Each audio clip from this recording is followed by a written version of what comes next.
And I think from what you're sharing is when you start making those decisions, you start gaining trust in yourself, because you start stacking. You start stacking.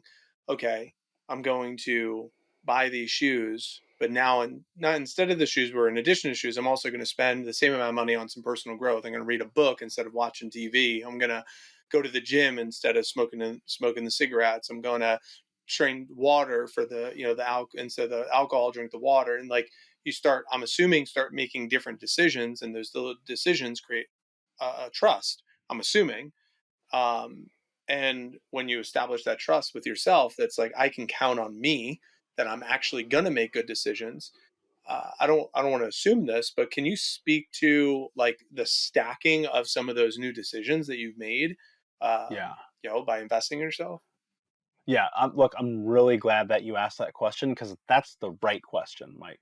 Look, here's the reality. One of the things that people really need to understand about growing up in a traumatic background, and that could be massive trauma, like what I went through, and it can also be minor trauma, where it's like this one little thing that really lays out a framework and a path of belief or lack thereof in yourself, is that, and I've talked to people about this a lot over the years, like trauma to me, and this is my interpretation after doing this for a long time, it's not the finger that my mom cut off, it's not the scars, it's not the burns, it's none of that stuff that I carry. It's the theft of identity, right?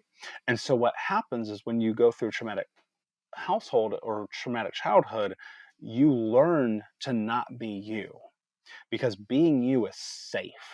Okay. It's safe to not have an opinion. It's safe to be small. It's safe to be hidden. Right. And that's an autonomic response to the stressors of the environment that you're in.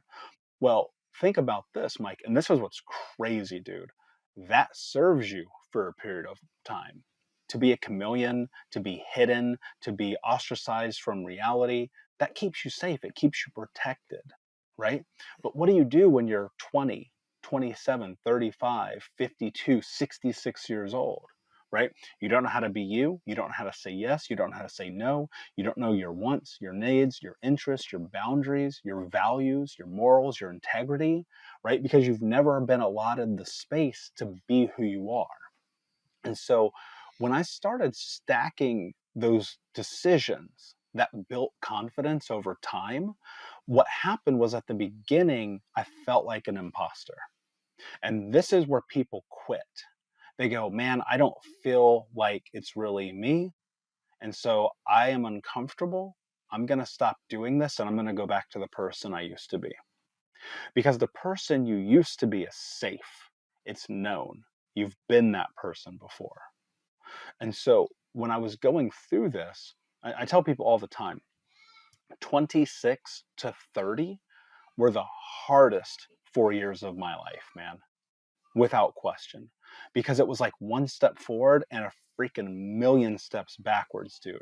It was like, damn, I did the thing again I said I'd never do, right? And that's because there's this iteration that has to happen, right? There is this assimilation that has to happen in which you become who you are. And the becoming who you are takes time. And so I was taking these different choices and decisions, I was putting them together day after day after day after day, building and replacing old habits with new habits, new behavioral patterns, new thought processes, And if right? you could get And into some of the specifics please. there, like during that time frame, 26 to 30, because you think about what are some of those bad or those mistakes or those choices that you're like, dang, those were choices, those were mistakes that I made. I learned a lot from them, but these are some of the, so maybe a listener hearing this, Yeah. they're like, maybe I could avoid some of these, or I could take the wisdom from what Michael's sharing with us.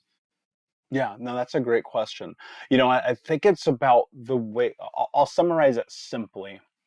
I believe, and this is my truth, and maybe you don't, I believe we all know the thing we should be doing, right? We know what we should eat, what we shouldn't eat to an extent, right? I mean, there's obviously the education, but you kind of get the gist. And the thing that I made the decision around doing was doing the things I knew I should be or not be doing, right? So, not smoking, drinking, getting high all day long, not eating McDonald's 20 times a week, right? And so what would happen is, man, I'd make it 6 hours, not smoke a cigarette. I'd make it a day, not have a drink. I'd make it 3 days and not have fast food, right?